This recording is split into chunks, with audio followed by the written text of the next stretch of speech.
안녕하세요. 방박입니다. 모든 종교에는 경전이 있다. 내가 다니는 종교는 경전이 없는데 그럴 리는 없습니다. 왜냐하면 경전이 없으면 종교를 쳐주질 않아요. 종교의 조건 첫 번째가 경전이 있어야 되거든요. 그래서 우리나라 토종 종교인 민족 종교도 경전이 있고요. 그리고 저 멀리 브리아트 샤머니즘의 영향을 받았을 거라고 보는, 그럼에도 불구하고 대체적으로 이 정도면 토종이지 할 만한 게 이제 무교죠. 왜냐면 한국인의 가장 밑바닥 심성에는 바로 샤머니즘, 무교적 속성이 깔려있다. 우리가 보통 그렇게 얘기하는 이 무교에도 경전이 있습니다. 그게 천부경이에요. 그리고 정감록, 동경대전, 겨감유록 같은 그런 민족 종교 쪽에서 경전이라고 얘기할 수 있는 텍스트들이 있습니다. 자, 그럼 먼저 천부경을 볼 텐데요. 천부경을 경전으로 여기는 데가 많아요. 대종교, 우리나라 민족 종교 중에 대표적인 종교인데 지금은 굉장히 세가 많이 약해졌다. 많이 독립운동하다가 작살났다. 그 대종교. 그다음에 증산계.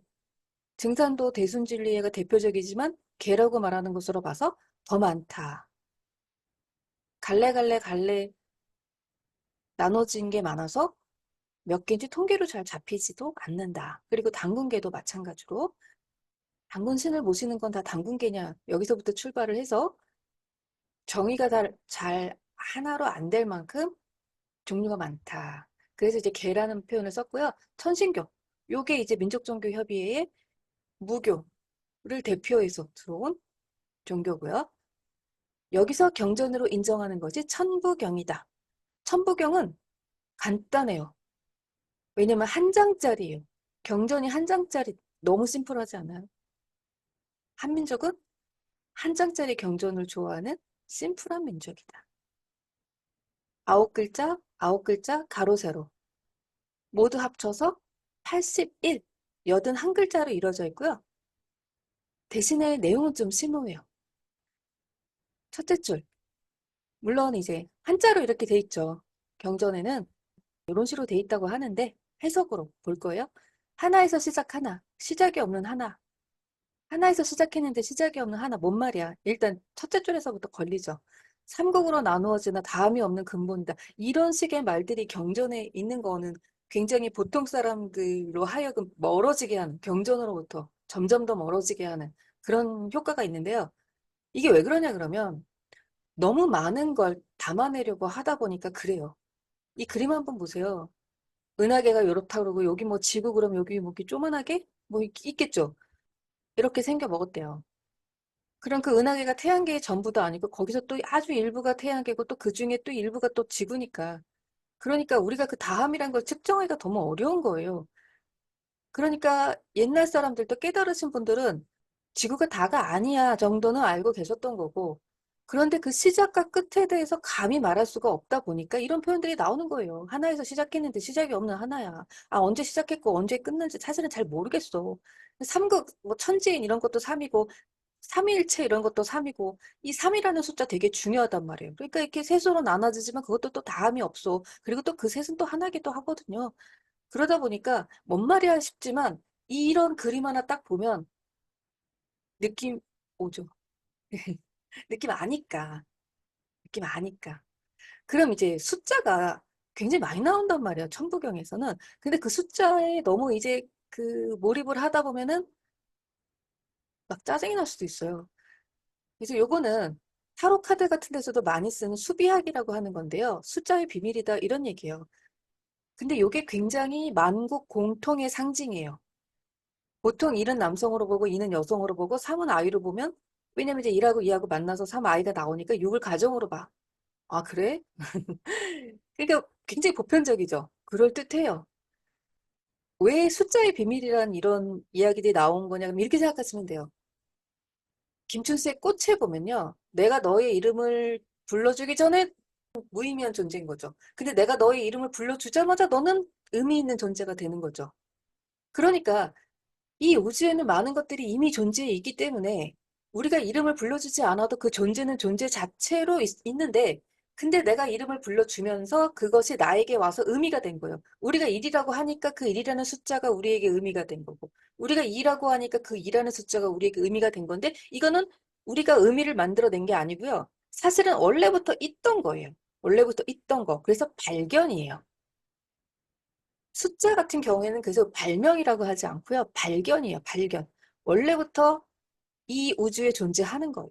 근데 인간과 인간끼리 서로 소통할 수 있게, 기록으로 남길 수 있게, 언어를 만들었듯이 숫자도 찾아내서 발견을 한 거죠. 근데 어떤 의미들이 있니? 그러면 일은 하나니까 자, 고유성, 완전성, 무한성 뭐 이런 것도 있대요. 이는 직선의 두 점이니까 여기서부터 이제 균형, 선택의 문제가 생기고 3은 삼각형의 세 점이니까 여기서부터 이제 조화. 일단 삼각형의 세 점이 모이면은 이게 점선 면에서 이게 딱 면이 이제 생기니까 그래서 이제 3부터 이제 또 새로운 완성으로 향해 나가는 이게 작은 완성이기도 하거든요. 그래서 삼극 중요하고 삼위일체 중요하고 참 중요합니다. 못해도 세 판, 삼판 중요합니다. 사면체. 그러다 보니까 이제 동서남북, 세상, 세계 이런 걸 의미하는 거, 공간까지를 포함한 이런 개념들이 또 사고요. 그리고 또 상당히 안정적이죠. 오는 이제 손가락 5개. 그리고 우리 신체에도 오가 많단 말이에요. 5개짜리들이. 그러다 보니까 오장육부 할 때 오. 그리고 또 오감, 감각도 5개. 그래서 이게 생명이나 건강, 인류, 결혼 이런 것들을 또 상징하기도 하고요. 그다음에 육은 창세기에서 보자 그러면 금요일이에요. 그 동네는 너무 더워가지고 저녁부터 해 지구부터 카운트가 시작이 되니까 그때 거기는 금요일. 그래서 왜 안식교 같은 경우에는 토요일 날 쉬잖아요. 다 만들어 놓고 쉬어야 되니까 일요일이 거기는 토요일이 되는 거죠. 그래서 6 그러면 금요일 인식. 또 우리 아까 가정 얘기했었죠? 가정. 남성과 여성이 만나서 아이를 낳으면 가정. 번식, 결혼을 상징하기도 하고요. 그리고 7은 우리나라는 행운의 7 그래갖고 되게 또 좋아하죠. 이 7, 깨달음, 각성, 지혜 이런 걸 상징하기도 하고요. 판별. 그리고 또 7이 3하고 4를 더한 게 7이어서 그런 의미에 있어서도 굉장히 좋은 긍정적인 숫자가 되는 거고요. 8. 중국 사람들은 이 8을 또 재운하고 연결을 시키죠. 이 8이 신. 이거는 이제 그 신화에서 나와서 그래요. 8명의 신 이야기가 있고 그리고 또 우리나라도 팔선녀가 있어요. 그때 8. 그래서 신. 또 정의, 순환, 심판, 최종, 조정의 그런 의미를 가지고 있고 9는 이제 한 자리 숫자에서는 가장 마지막 완성이니까 또 완성이기도 하고 그런데 여기서 끝이 나면 이제 한 개 이렇게도 되고요. 10으로 이제 넘어가면 여기서부터 또 두 자리 숫자가 시작이 되니까 여기서 무한이 시작이 되고 이런 식으로 숫자에다가 의미를 붙여. 그런 숫자에다 의미를 붙이면 그게 무슨 의미가 있는데. 그게 이제 상징이라는 것이 있는데 상징 중에도 그냥 우리가 만들어낸 상징. 그게 아니라 원래부터 있었던 상징. 그건 발견이라고 그랬죠. 그걸 우리가 원형 상징이라고 그래. 원형 상징. 옛날에도 그렇고 지금도 그래. 동양도 그렇고 서양도 그래. 그런 것들을 우리는 원형 상징이라고 그래요. 불이라든가 물이라든가 이런 것들은 그냥 원형 상징. 그래서 물은 어디나 다 생명 이런 걸 나타내는 거죠. 그런 것처럼 숫자도 동서양이 비슷한 것들이 있고 또 자기 나라 사람들만이 갖고 있는 고유한 게 있고 우리는 또 죽을 사자 그래갖고 또 사 싫어하잖아요. 그래서 엘리베이터에 사자 없는 그런 건물도 있고 그런 걸 뭘 그렇게 따져라고 하면은 맞아요. 뭘 그렇게 따집니까? 그 말도 맞고요. 근데 이제 따지기 시작하면은 아 나에겐 의미가 되는 거예요. 왜? 김춘수 시인도 그렇게 얘기했잖아요. 내가 너를 그렇게 불렀으니까 네가 나한테 와서 의미가 된 거예요. 그래서 이제 이 수비학은 이 숫자들이 우리한테 와가지고 그런 의미가 된 거예요. 그래서 이제 숫자들이 많이 나옵니다. 왜 이렇게 숫자 얘기를 구절구절 했냐 그러면 천부경에 숫자가 많아서 그래요. 그래서 하늘의 하나가 첫 번째, 땅의 하나가 두 번째, 사람의 하나가 세 번째. 이게 천지인이죠. 천지인. 우주를 형성하고 있는 아주 중요한 세 개의 존재. 물론 이제 우주라고 말하면은 이제 지구가 너무나 이제 작은 존재다 보니까 마음속에는 우주를 품고 있어도 하늘, 땅, 사람, 이제 지구 얘기해, 지구. 근데 요즘은 우리가 너무 정보하고 지식이 광범위해지고 일론 머스크는 화성 가겠다고 그러고 또 실제로 그거를 실험하고 있고 어느 정도 또 착수도 하고 있고 하다 보니까 이제는 지구를 얘기할 때 뭔가 지구본 느낌이 나죠. 지구본. 그리고 이제 세 번째 줄에는 하나가 쌓이고 쌓이면 열로 커지면서 그죠? 하나가 열로 커지고 다음 없이 또 셋으로 변하고 이 셋 굉장히 중요한 숫자라고 그랬잖아요. 완성이면서 완성을 향해 나가는 또 기초 작업이면서 그래서 이제 그런 천지인 없으면 안 되죠. 우주가 형성이 안 되죠. 태극. 우리나라 태극기가 바로 여기서 나온 거라서 우리나라 태극기가 아마 전 세계 국기 중에서 가장 오묘하고 가장 그리기 어렵다고 얘기하기도 합니다. 하긴 더 이상한 국기도 있긴 있겠지만 틀리기가 되게 쉽죠. 우리나라 태극기는 되게 틀리기가 쉬워요. 요게 이제 삼극이죠. 삼극, 천지인, 그랬더니 삼극. 근데 우리는 음양, 이게 태극이죠. 음양. 하나에서 두 개가 나올 땐 음양이 나오는 거죠. 요땐 태극. 그러면 천부경은 이제 어떻게 이어지냐 그러면 하늘이 둘, 이게 음양이죠. 음양. 우리가 남성, 여성을 얘기할 때도 음양. 근데 요즘은 트랜스젠더도 있고, 좀 복잡해서 예전에 그 규칙들이 딱딱 안 맞긴 해요. 지금은 음양만 있지 않아요.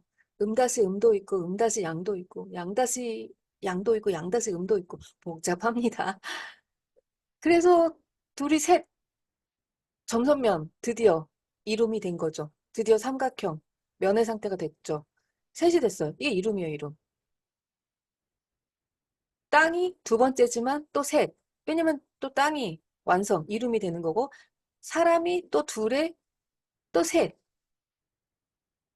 그러니까 천지인. 자, 삼극이 있죠? 그리고 여기에는 각각 또 뭐가 있어요? 음양이 있죠. 음양.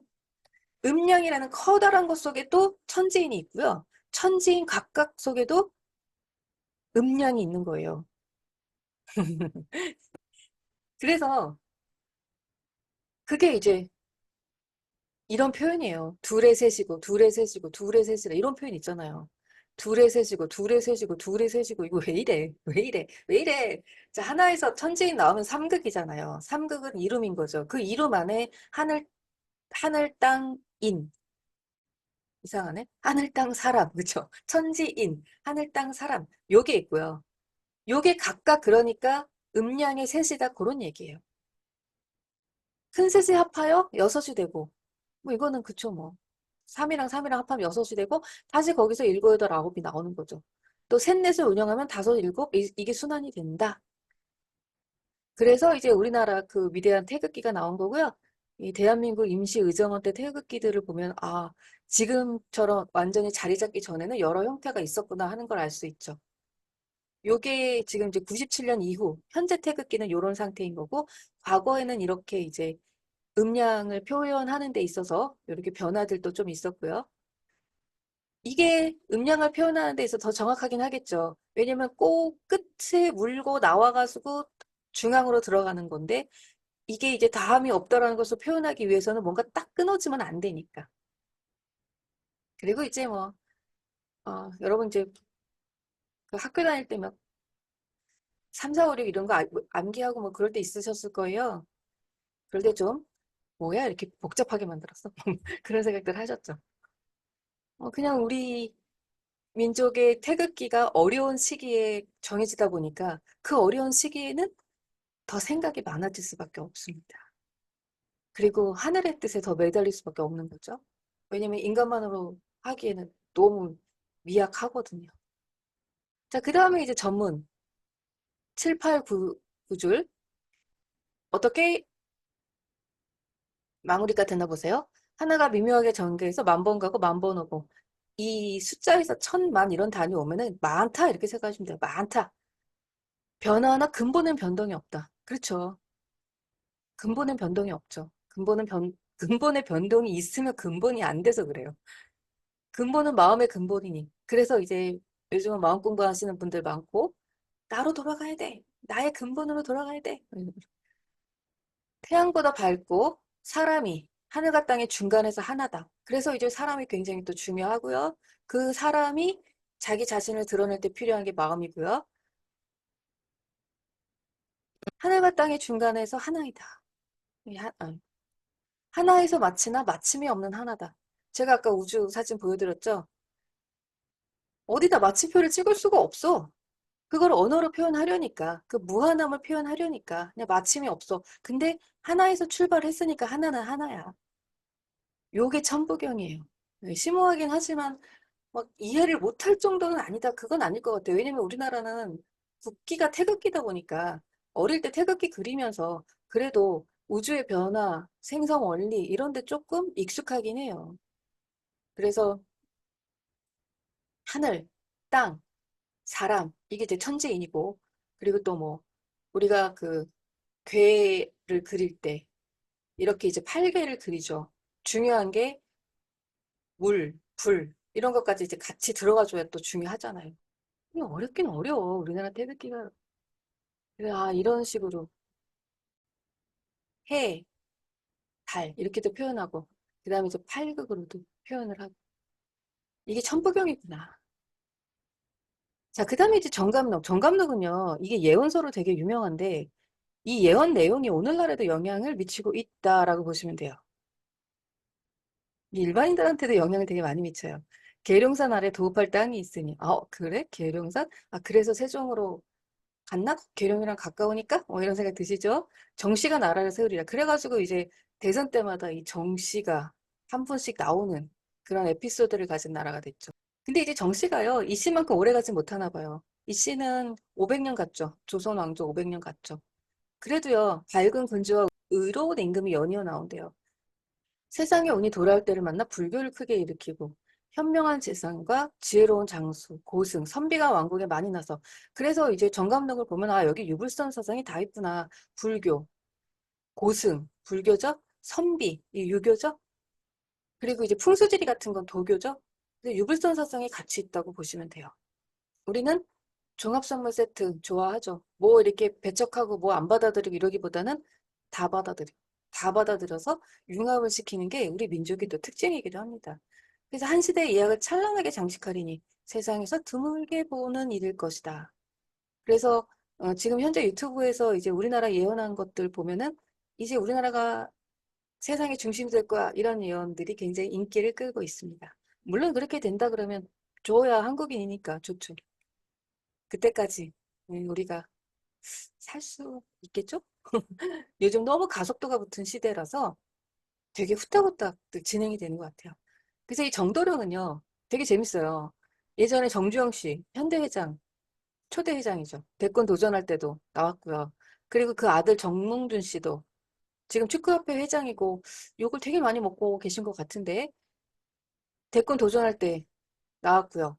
그리고 이제 정치인 정동영 씨도 또 정씨라고여서 대권 도전해서 뭐 결과는 안 좋았지만 그때도 정도령 얘기 나왔고 그다음에 아직까지 대권 도전한 적은 없지만 정용진 씨가 슬슬 이제 신세계 회장이시고 SNS를 많이 해서 대중들하고도 친숙한 그게 어디서 나온 거냐 그러면 정감록에서 나온 거예요. 정도령 사상 때문에 정도령이 나와가지고 우리나라의 그 전성기를 맞이하게 해준다 그러니까. 그래서 가끔 이렇게 이제 코스프레를 하시는 분들도 계십니다. 근데 이분은 이게 코스프레 이상의 진지성이 있어 보여서 단순 코스프레는 아닌 것 같죠. 자, 정감록에는 또 어떤 얘기가 있냐면 길한 땅에 대한 얘기가 있어요. 오로지 내 자손들은 길한 땅을 찾아가라. 그게 이제 계룡. 길한 땅과 길한 운수는 전우를 막론하고 마찬가지다. 산과 선, 도교, 선, 신선 이런 거 나오면 팔선녀 이런 거 나오면 도교의 영향이에요. 여기로 숨어 들어가면 기근이 없대요. 작은 산과 작은 시내의 모습을 숨기는 것이 어떨까? 이게 이제 전쟁 같은 거 났을 때 이제 도망갈 때 어디로 도망가느냐? 동막골이죠, 사실은. 알고 보면 그게 동막골이에요. 동막골은 왜 전쟁이 난지도 모르고 평화롭게 살고 있었잖아요. 만약 그 땅에 들어가면 협자촌을 찾으라. 거기 들어가면 8가지 물건이 장생해서 사람을 돕고 목숨을 구한대요. 그래갖고 이제 십장생 중에 그런 8개가 있는 그런 마을이 협자촌이고 거기에 숨어 들어가면은 전란이 일어나도 그걸 피할 수 있지 않을까? 이렇게 된 거예요. 십장생은 우리가 또 익히 알고 있는 오래 산다고 하는 10가지 동식물을 얘기하는 거죠. 여기 보면 뭐 학도 있고 태양, 여기 돌, 바위도 있고 소나무 있고 사슴, 거북이, 물도 있고 블루초를 뭐라고 봐야 될지 모르겠네요. 이런 것들이 어쨌든 10개 중에 8개가 있으면 여기 구름도 있고요. 거기가 바로 협자천이고 거기가 바로 우리가 아무리 무서운 종말이 와도 살아날 수 있는 그런 곳이란 느낌, 길한 곳이란 느낌. 그래서 이제 정강록은 예언서다 보니까 정도령 사상, 대권 주자들이 잘 들고 나오는 그런 데 영향을 미쳤다. 그리고 이제 길한 땅, 요런 데 영향을 미쳤고, 그리고 또 세종시가 사실은 계룡산이랑 굉장히 가깝다. 계룡산이 그 동네의 중심을 이루고 있죠. 물론 거기서 조금 세종시가 떨어져 있긴 하지만 이제 그러다 보니까 길한 땅이 이제 그 정도 동네가 됐고요. 그다음에 동경대조는 어떤 내용이냐 그러면은 동학이나 천도교나 수은교나 이런 데서 이제 경전으로 사용하고 있는 건데 좋은 내용이 많아요. 호덕문, 이 덕을 펼치는 거죠.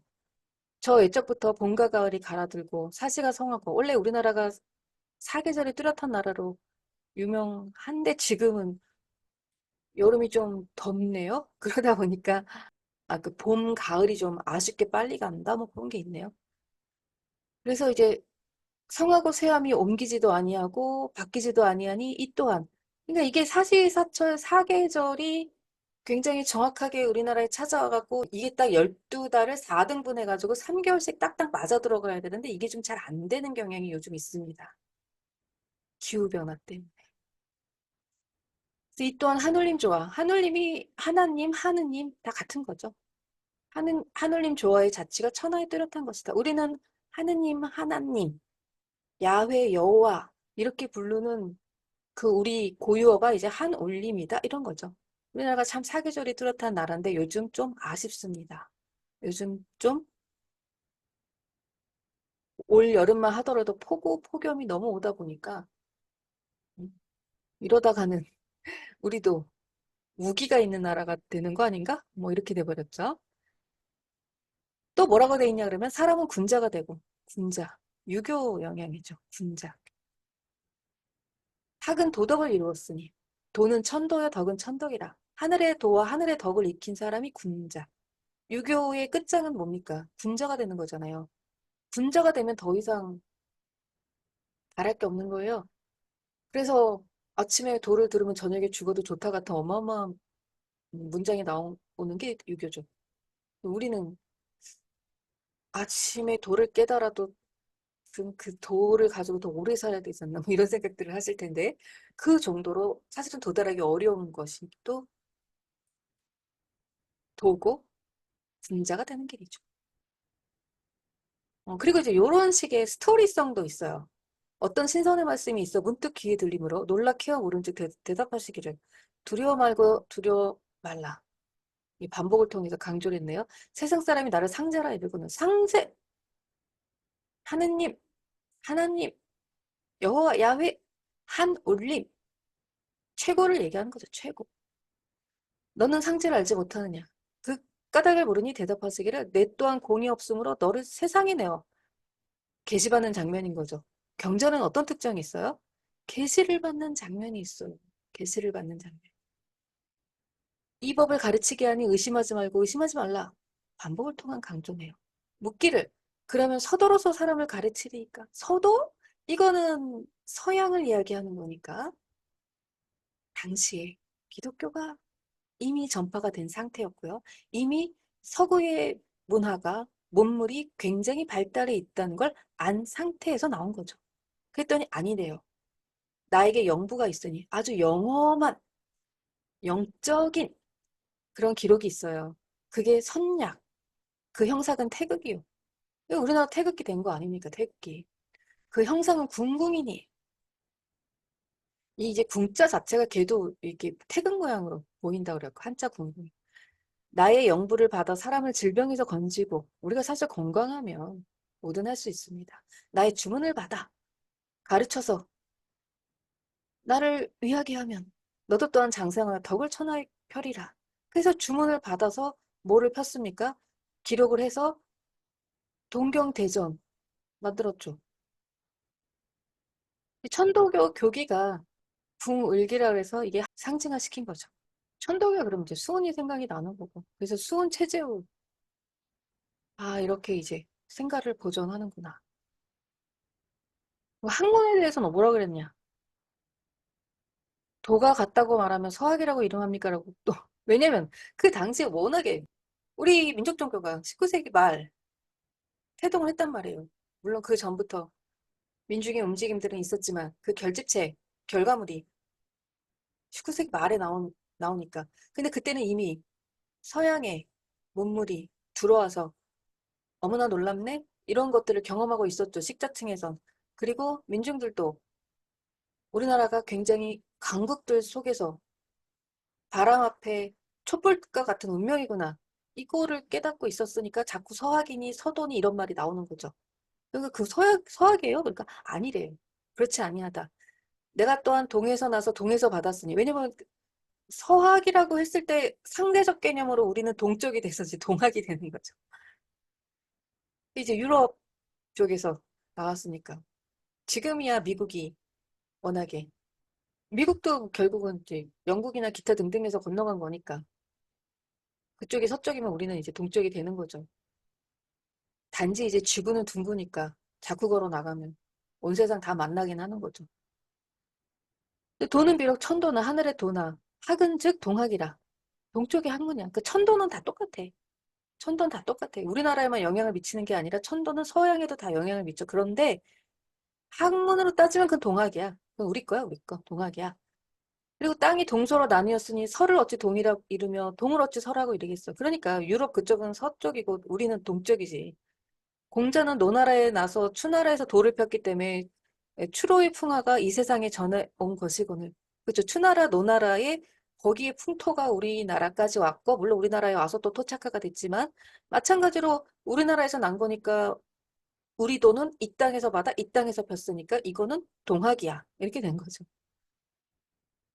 근데 오늘날의 이 동학대 서학은 이런 식으로 많이 쓰이죠? 동학개미, 서학개미. 이렇게 해서 테슬라 많이 사신 분들, 서학개미.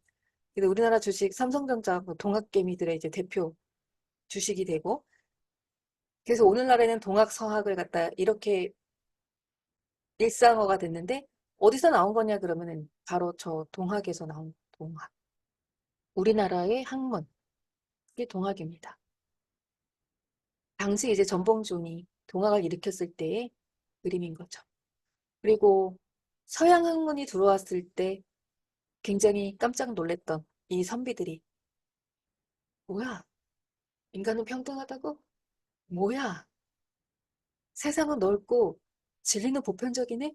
그러면서 이제 천주교 신자들이 이 당시에 생겨났는데 이제 박해를 받으면서 요렇게 요 그림에서 보듯이 이제 순교하신 분들이 오늘날에 또 순교자들이 되는 그런 역사가 있었죠.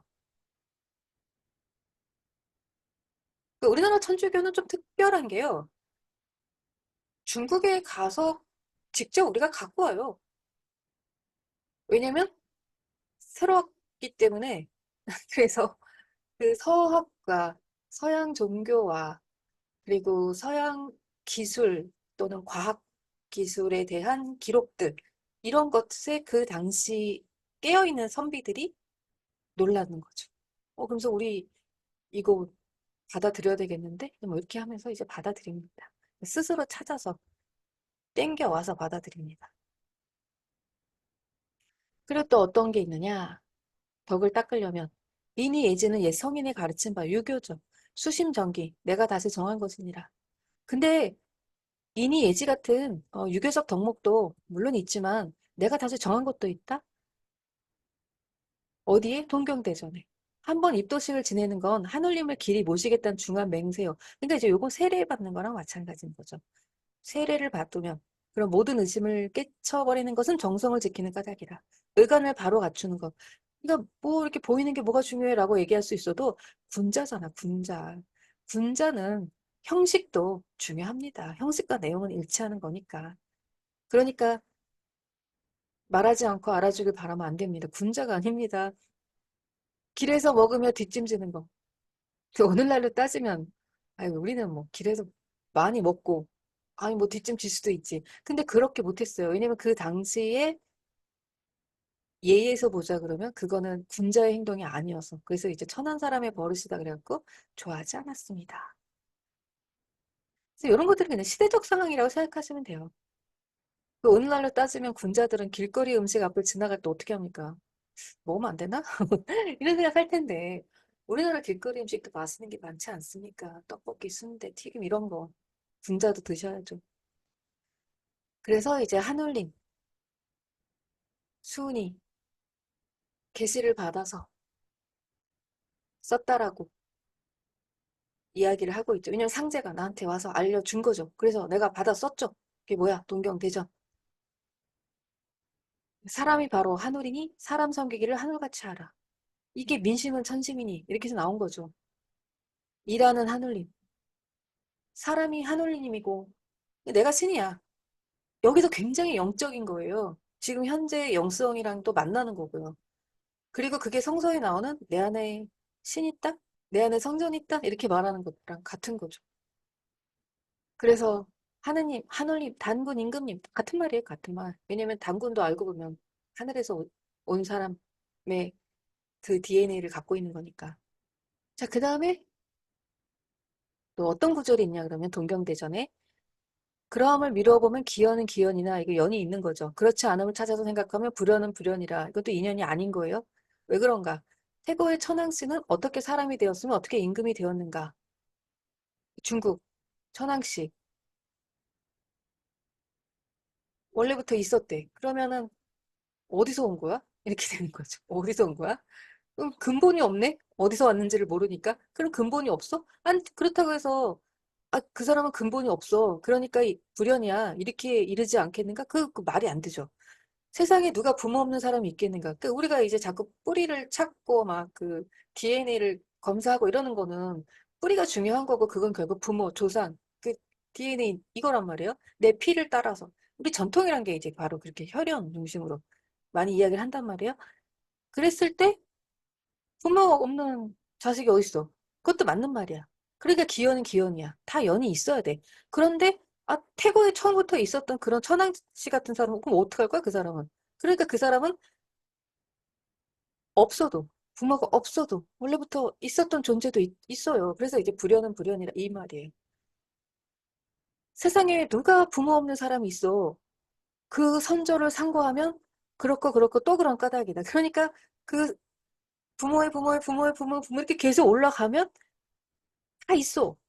그런데 첫 번째 사람이 문제인 거예요. 이 첫 번째 사람. 이 사람은 어떡할 건데, 이 사람은. 그래서 이제 불연은 불연이다라는 말이 나온 겁니다. 자, 그 다음에 이제 경합력은 어떤 이야기들이 있느냐. 그러니까 이제 동경대전은 경전 중에서 나를 어떻게 인식하고 어떻게 살 것인가 그런 문제들이 있다 그러면 이 격압유록도 그런 것도 있지만 요거는 상당히 또 성서의 계시록이라고도 그러고 천주교에서는 묵시록이라고 그러는데 거기랑 또 겹치는 그런 상징들이 있어요. 요거는 천부교, 과거의 전도관이나 신앙촌이라고 말했던 데서 굉장히 중요하게 생각하는 경전이죠. 근데 여기는 이게 왜냐면 이제 학계에서는 격압유록을 그렇게 가치 있게 두지 않아요. 근데 이거가 이제 민족종교 쪽에 근데 영향을 미쳤어요. 그러다 보니까 안 보려고 그래요. 그러니까 이게 더 큰 종교가 되려고 그러면 자꾸 숨어 들어가지 마시고요. 이렇게 폐쇄적으로 닫지 마시고 문을 열고 나오세요. 저는 이 부분이 좀 어, 우리나라 민족종교가 더 대우를 받고 사람들한테 공적 영역, 공론장에서 회자가 되려고 그러면 문을 열고 나오고 당당하게 주장을 해야 된다고 생각해요. 저 예전에 다음 블로그에서 교감유로 글을 올렸다가 이제 신고당한 적이 있어요. 천부교 쪽에. 물론 이제 천부교만 그렇게 폐쇄적이냐, 근데 그건 아니에요. 저는 그 정강훈 씨 쪽 그 사랑제일교인가? 거기서도 신고를 당한 적이 있고, 신천지. 거기는 이만희 세 글자만 나와도 신고래요. 그리고 제가 종교계 쪽은 도대체 사람들이 막 너무 답답한 거. 나는 문을 열고 나와서 밝은 곳에서 우리가 서로 이야기를 하자. 이 주인데, 근데 이게 받아들여지질 않고, 자기네들 얘기를 하면 신고를 하네? 아니, 나는 적대적인 사람이 아니라고요, 나는. 적대적인 사람이 세상에 더 많을 수 있어요, 물론. 우리가 그런 이단이라고 말하는 그런 종교에. 근데 저는 그 더 많은 사람들이 들어가지 않는다고요. 이 답답한 사람들아. 내가 하는 거를 신고할 게 아니라 내가 무슨 말을 하는지를 들어보고 나오세요. 넓은 데로. 숨어서 안에서 폐쇄적이면 고인물이 되고 고인물은 썩어요. 나오세요. 나와서 공론장에서 이야기를 하세요. 이거 학자들이 말하는 너네는 그걸 위서라고 얘기하는데 그 위서에는 당시 민중들의 소망과 진실과 하소연과 분노와 외침이 들어있는 거라고요. 왜 그 말을 못 하세요? 아, 겨감료로 이거 막 계시록이랑 겹치는데 그 거기서 막 패러디한 거 아니야? 아니야, 아니야. 그러면서 숨어가지고 그거를 꽁꽁 싸맬 생각을 하지 말고 왜 그런 게 적혀 있을 수밖에 없는지를 얘기하시라고요. 왜 민중은 그거를 원할 수밖에 없는지. 왜 거기에 들어가 있는 많은 사람들은 그럴 수밖에 없었는지를 얘기하시라고요. 열고 나오세요. 제가 블로그 할 때 자꾸 신고당하니까 열받아가지고. 아니, 왜냐면 적대적인 사람을 신고하면 내가 이해를 해. 근데 나처럼 공론장에서 밝은 곳에서 좀 우리 다 같이 긍정적이고 행복하게 살자는데 이런 나를 신고를 하니까 난 열받지. 그렇습니다. 이 경합 요록이 많이 겹칩니다. 계시록이랑. 어쩌겠습니까? 기록이 겹치는 걸. 그거는 팩트인 걸. 텍스트가 팩트인데 어떡합니까? 자, 생명수. 물은 원래 근데 원형 상징이에요. 원형 상징. 여기도 생명수가 있어요. 출렁출렁. 온천하에 넘나드는.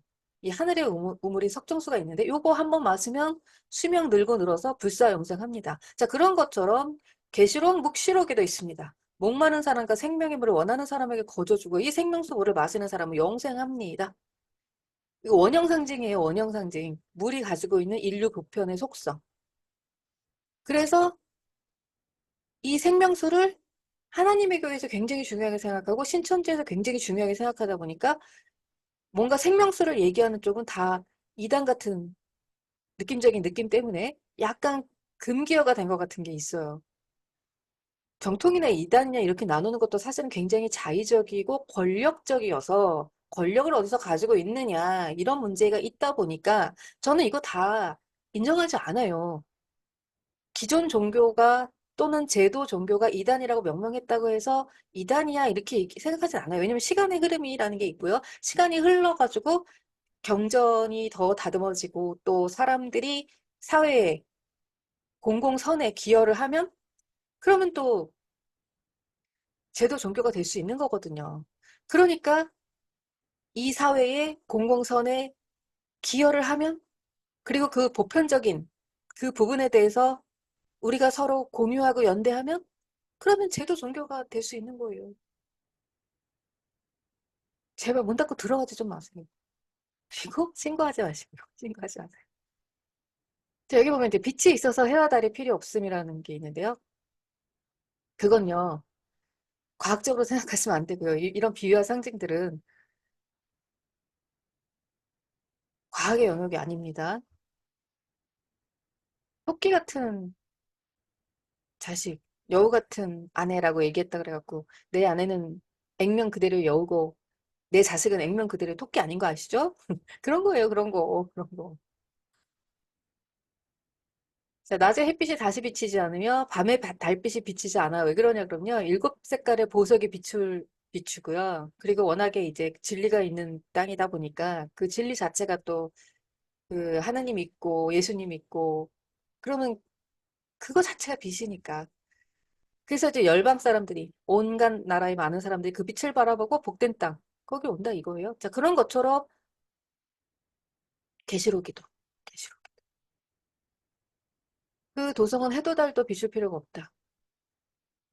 하나님의 영광이 그곳에 빛이 되어주고 어린 양이 그곳에 등불이 되어주기 때문에 민족들이 그 도성의 빛을 받아 걸으면 땅의 임금들이 자기들의 보화를 그 도성으로 가져갈 것이다. 물론 여기서 도성은 새 예루살렘 그 도성이지만 이거는 정감록에 있는 이게 굉장히 비슷하잖아요. 비슷하잖아요. 그래서 영향을 받았다 그런 거예요. 근데 영향을 받으면 어떻습니까? 좀 떳떳하게.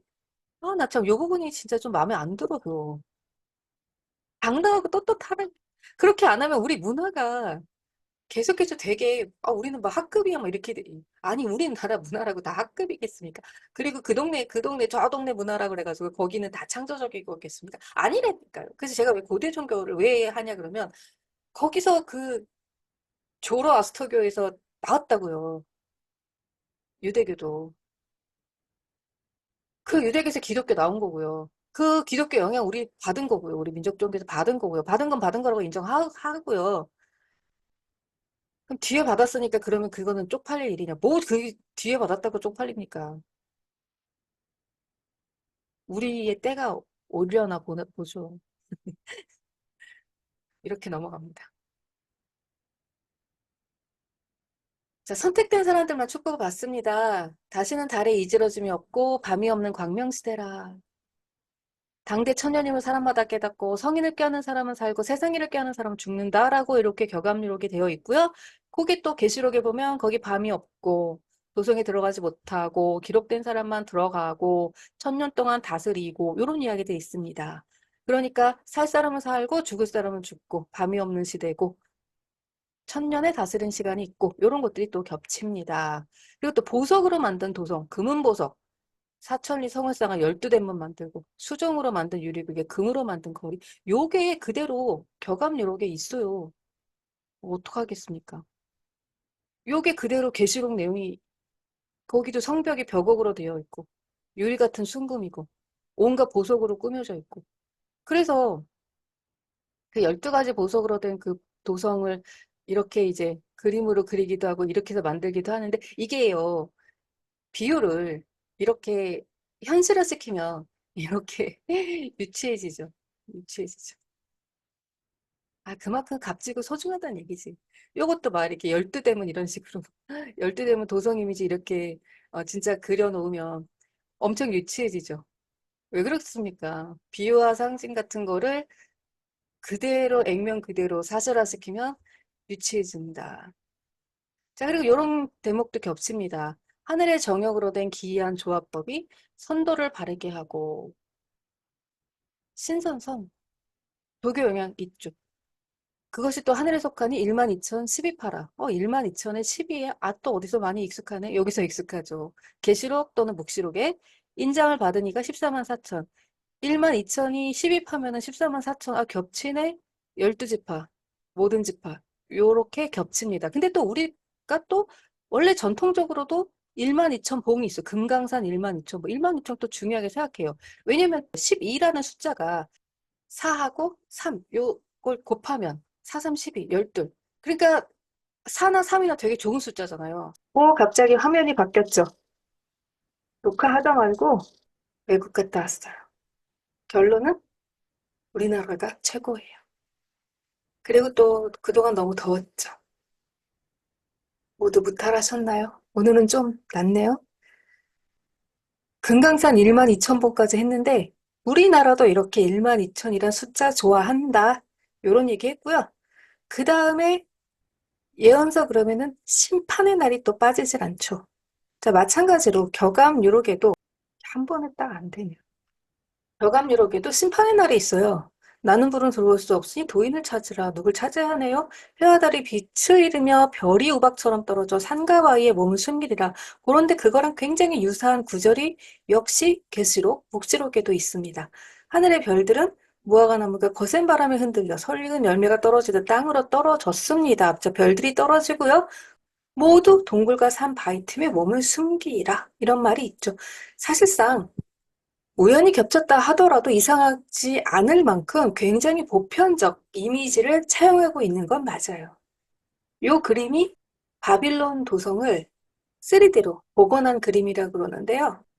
이 바빌론 도성에서의 경험, 즉 유대인들이 여기로 유배를 갔죠. 유배를 가서 깜짝 놀란 거죠. 어머나 신문물을 발견한 거죠. 요 신전이 바벨탑, 바벨탑의 기원을 이룬 신전으로 보여지고요. 요게 파란 문, 파란 문. 요것도 이제 신전의 문이에요. 신전의 문. 이 바벨론에서의 경험이 유대인들에게는 굉장히 중요한 기억이 됐고, 그로 인해서 이상향을 묘사할 때도 그런 반듯반듯한 도시의 모습, 이미지 차용이 되지 않았나, 이렇게 보는 거고요. 거기서 계시록의 이상향이 나왔다고. 그 계시록의 영향을 우리 동양에서도 받았다고 보는 거죠. 그래서 결국 최후의 승자는 누구냐? 금수강산이 금길이고 금은 추수의 운을 만나 금이 추수죠. 서쪽의 기운이 동쪽으로 모이니 해고 이후 처음 맞는 선경, 신선들이 사는 그런 곳이죠. 조선이 전무후무한 중원국이 되니 중원, 가운데 중심국가이면서 최고면서 다른 나라들이 다 따르는. 그러니까 마귀를 따르던 무리의 비웃음 소리가 비로소 그치리 이제 마귀는 끝났습니다. 최후의 승자는 그러니까 그 12대문 안에 들어가 있는 그 사람들이 되는 거죠. 그게 이제 계시록에선 이렇게 표현이 되어 있어요. 나 예수가 나의 천사를 보내어 교회들에 관한 이 일들을 너희에게 증언하게 하였다. 나는 다윗의 뿌리며 그의 자손이고 빛나는 샛별이다. 여기서의 최후의 승자는 바로 예수를 따르는 무리들, 배신하지 않고 순교를 당할지언정.